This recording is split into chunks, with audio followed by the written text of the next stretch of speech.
Sorry.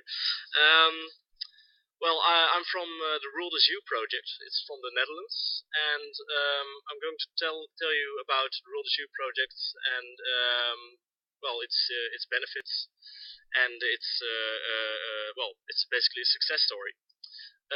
But what is World Youth?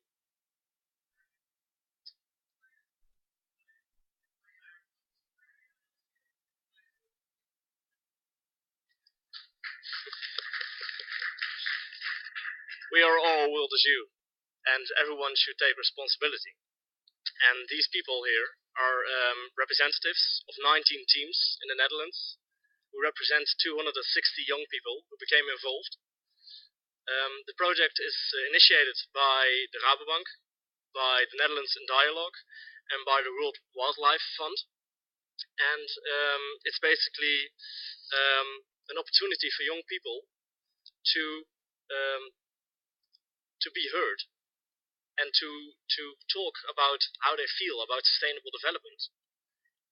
We discussed 4 issues: food, welfare and prosperity, global citizenship, and another one, excuse me, climate change. Yes, that was the last one. Thank you very much.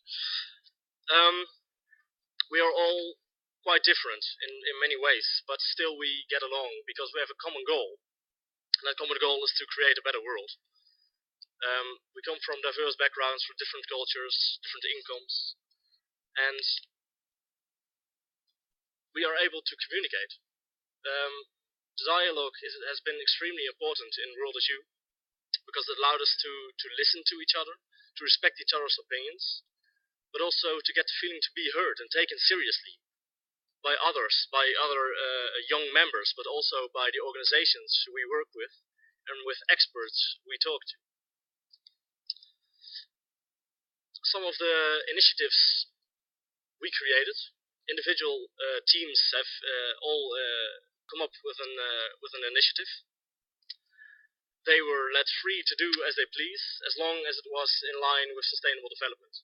And the initiatives can basically be divided in 2 categories: technological fixes and behavioral change. And example projects of technological change are converting human energy into electricity through tiles which you walk on, or through fitness aperture. Another technological fix is flying on used cooking oil. Behavioral changes. These projects are slightly different and really try to let people think about what they're doing and what their impact is on others, whether it be in their local neighborhood or on the other side of the world. Some of these initiatives are educational programs which educate people on food, climate, etc.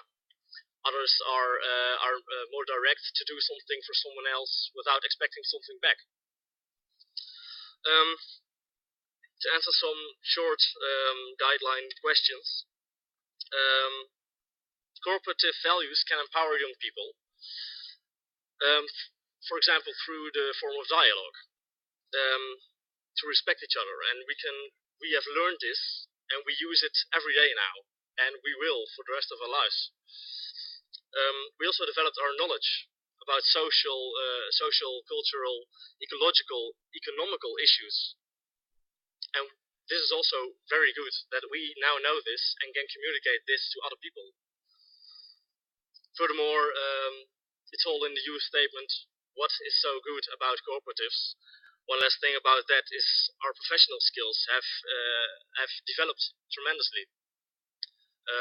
Leadership skills, time management skills, doing research, but also cooperating with a diversity of different stakeholders, members of society, etc.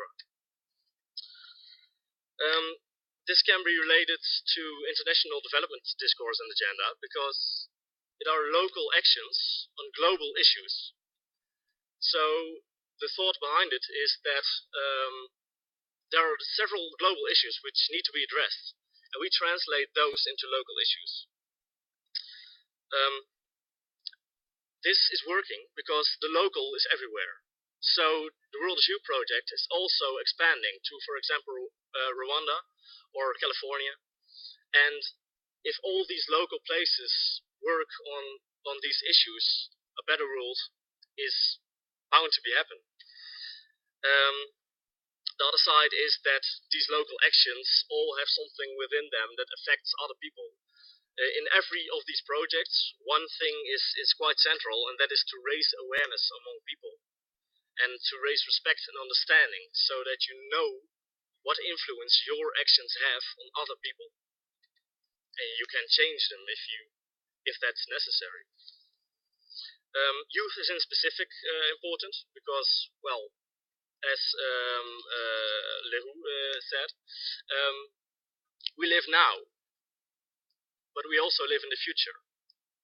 And it is our task, together with generations who are living now, but also with generations who will live on this earth, to create a better planet.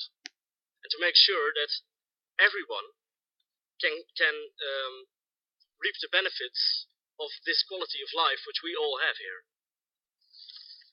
Finally, some recommendations based on the experiences we had from the World Youth project. First of all, take young people seriously.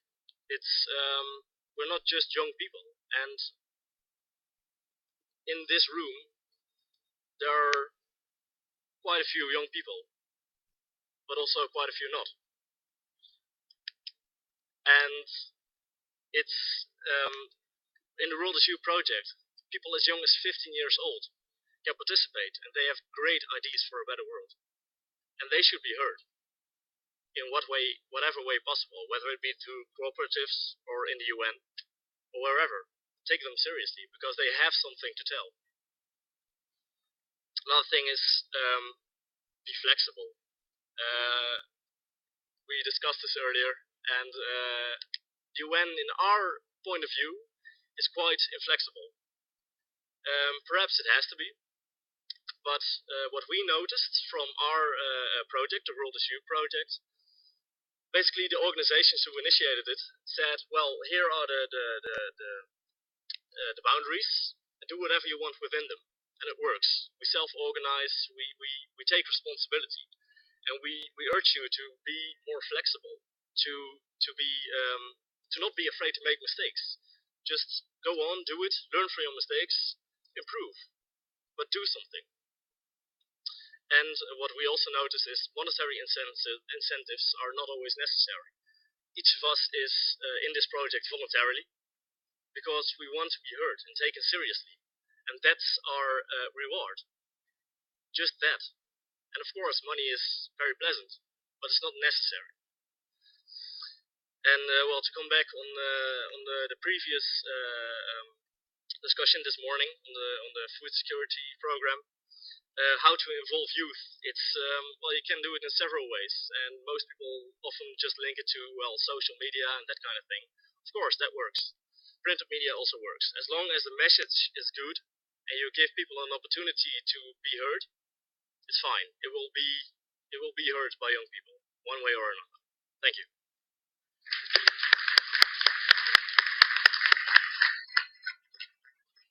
Thank you very much, George, and I would now move on to our next